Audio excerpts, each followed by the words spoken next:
ঢাকা শহরের যে জিওগ্রাফি, যদি শাহবাগকে অবরোধ করে, তার প্রভাব তো সারা ঢাকায় পড়ে যায়। তো এটা কেন আপনি এটাকে আপনি কিভাবে দেখছেন, এটা কেন হচ্ছে ভাই?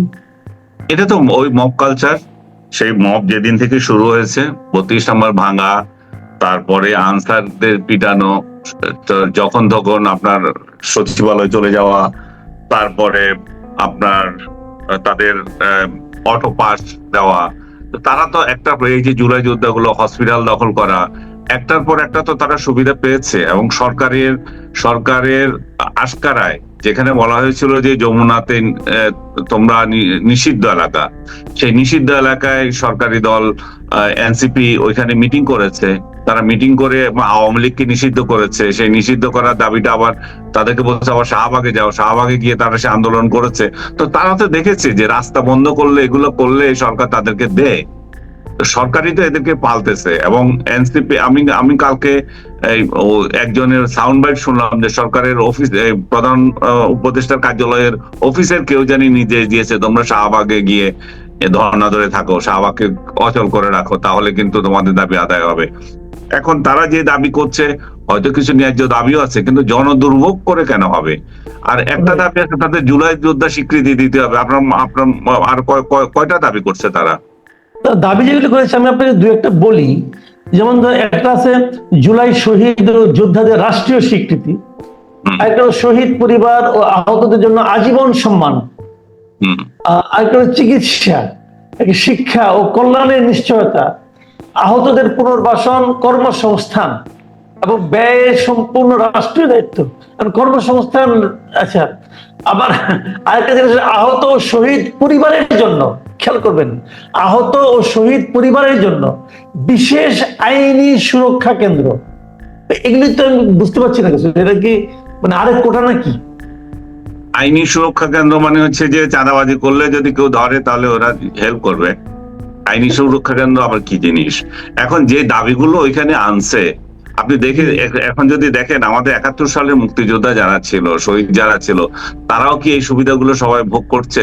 তাহলে দেখা যাচ্ছে যে আমাদের রাজনৈতিক পালাবদলে, যে কোনো আন্দোলনে যে কেউ শহীদ হয়ে যাবে আর যে কেউ আপনার যুদ্ধ হয়ে যাবে, এটা স্বাভাবিক হয়ে গেছে। এখন আপনি আমরা তো দাবি করতে পারি যে আমরা 90 যোদ্ধা, আমরা এরশাদকে হটিয়েছিলাম, তাহলে আমাদেরকেও সার্টিফিকেট দাও, আমাদের যারা যারা আমাদেরও চাকরি বাকরি, আমাদের পোলাপাইনের ব্যবস্থা করো। যে যে সুবিধা ওরা চাচ্ছে এগুলো তো আমাদেরও দরকার। তো আমরা তো এত বছর ধরে সেটা থেকে বঞ্চিত। এবং আগামীতে যারা এইভাবে সরকার পরিবর্তন করবে, সরকার পরিবর্তনের আন্দোলনে যাবে, তারাও যুদ্ধে শহীদ হয়ে যাবে, তারাও এইভাবে চাইবে। এই চাওয়ার তো কোনো শেষ নাই। এবং আমি শেষ কথা হচ্ছে যে সরকার আশকারা পেয়ে এগুলো করছে। এবং সবচেয়ে ভয়ানক আমি আশঙ্কা করছি যে 5 তারিখের পরে আরো ভয়ানক কিছু পরিস্থিতি তৈরি হতে পারে। কারণ এই আপনি তো খুব আশাবাদ ব্যক্ত করছেন যে যে আলী রিয়াজ কমিটির সঙ্গে যে বৈঠক হচ্ছিল সেখানে যে তারা ঐক্যমত্য হয়েছে। আমি তো মনে করি না যে ঐক্যমত হয়েছে। আমি আজকেও তো দেখলাম কয়েকটা পত্রিকায় ভিন্ন ভিন্ন লিখেছে। আপনি যেভাবে ঐক্যমত্য বলছেন সেভাবে বলছে। প্রথম আলো বলছিল যে তাদের কতগুলো দাবির মধ্যে আপনার কতগুলোতে আবার ঐক্যমত্য নাই, মানে 21টা না কয়টার মধ্যে আপনার সরি আমি ফিগারটা মনে করতে পারছি না। এইটা নাই, আপনার রাষ্ট্রীয় মূলনীতির প্রস্তুতি নাই। বলছে যে মৌলিক 19টি সংস্কারের বিষয়ে সিদ্ধান্ত 9টিতে ভিন্ন মত। প্রথম আলো বলছে 9টিতে তো ভিন্ন মত আছে। মূল বিষয়গুলো কি? আপনার মূল বিষয় হচ্ছে আপনার এই যে সংখ্যা অনুপাতে যে হবে, উচ্চকক্ষ হবে, সেই জায়গায় তো তার একমত হয় নাই। সেটা কি প্রাপ্ত ভোটের ভিত্তিতে হবে না আসন, নিম্নকক্ষ আসনের ভিত্তিতে হবে, সেটা রয়ে গেছে। আরেকটা বড় বিষয় হচ্ছে এরকম একটা ছোট্ট দেশে কেন এত জরুরি হয়ে গেল উচ্চকক্ষ? এখানে কোন মহাজ্ঞান আসবে যে উচ্চ কক্ষ থেকে, যাদেরকে আবার আপনি ক্ষমতাও দিতে চাচ্ছেন না, যে আইনি অনেক ক্ষমতাও তাদের নাই। তারা যে উচ্চ কক্ষ যে একটা পাওয়ারফুল ভূমিকা থাকবে সেটাও না। তো তাহলে ছোট জগন্নাথ একটা আপনি কেন পারবেন? এটা একটা সান্ত্বনা পুরস্কার। সান্ত্বনা পুরস্কার হয়তো এই জন্যই যে আসিফ নজরুলদের জন্য হয়তো সুবিধা হবে, যারা বিভিন্ন রাজনৈতিক দলের হয়ে মাঝে মাঝে কাজ করবেন। তা আপনিও হয়তো পাইতে পারেন সামনে একটা, যে তাদেরকে আবার এই দিয়ে দিই, তাদেরকে উচ্চ কক্ষে বসিয়ে দিই।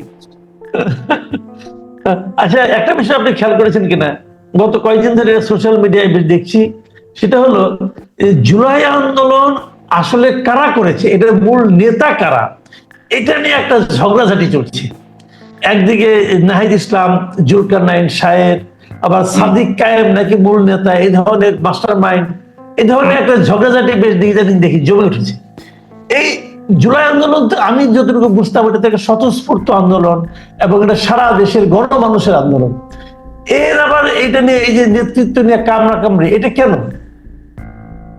এটা হচ্ছে যে আমি কালকে এটা বলছিলাম, যখন আপনি কোনো যুদ্ধে জয়ী হয়ে যাবেন তখন বিজয়ীরা তাদের হাত দিয়ে তাদের কলম দিয়ে ইতিহাস লেখে।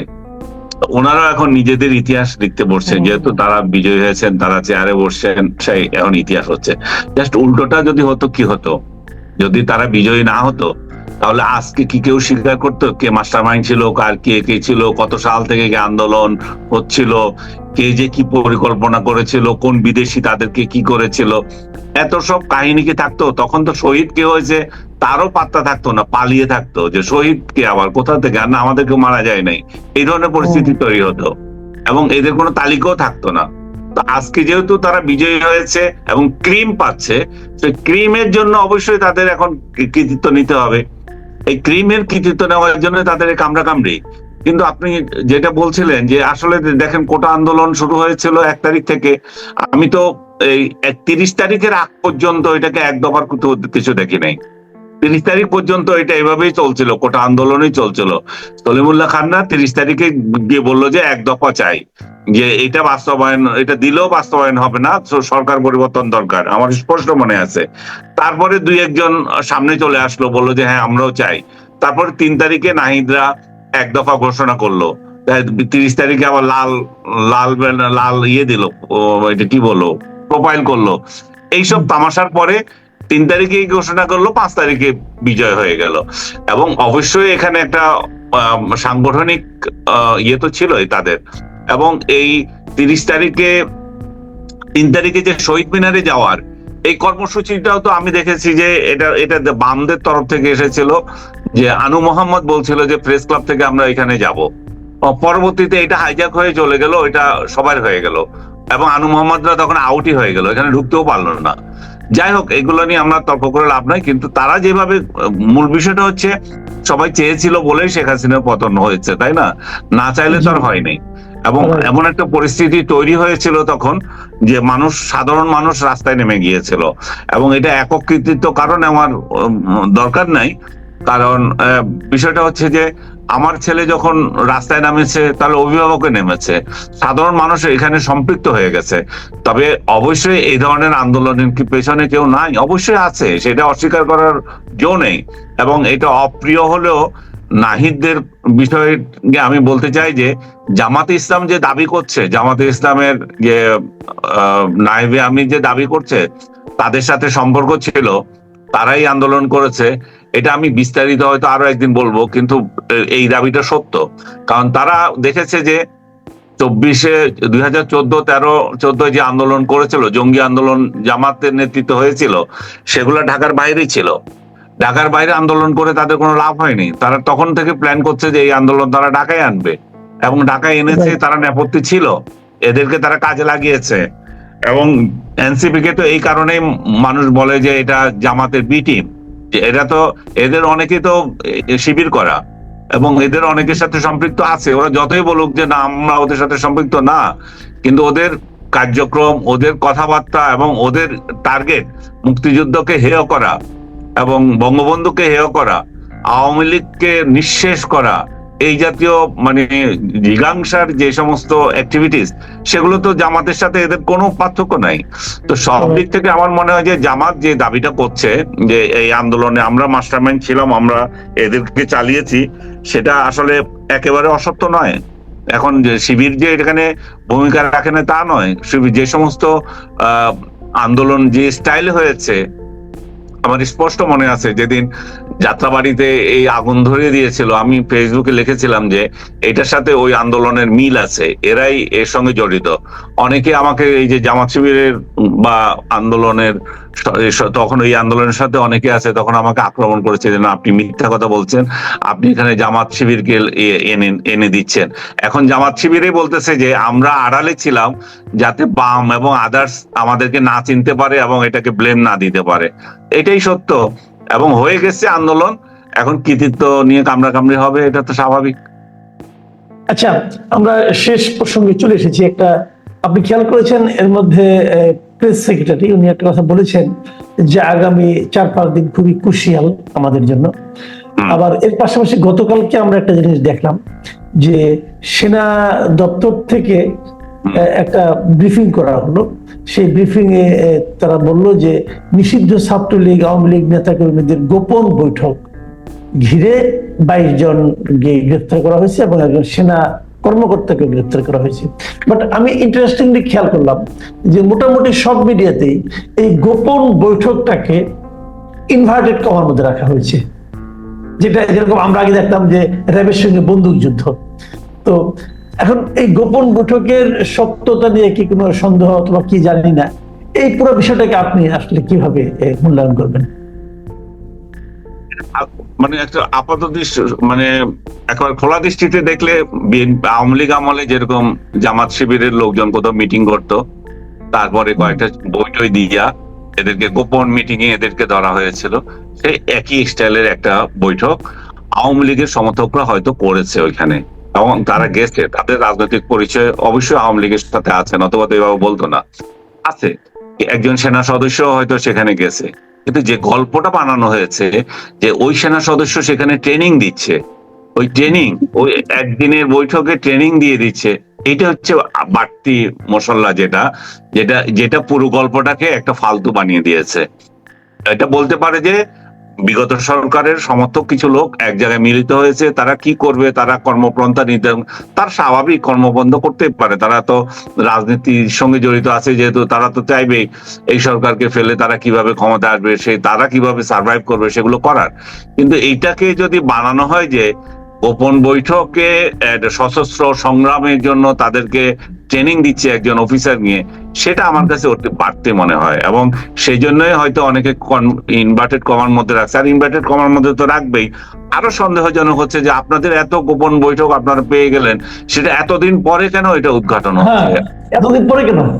আপনি এটা 8 জুলাইয়ের ঘটনা না 9 জুলাইয়ের ঘটনা, এই আপনি জুলাই শেষে এসে বর্ণনা করছেন কেন?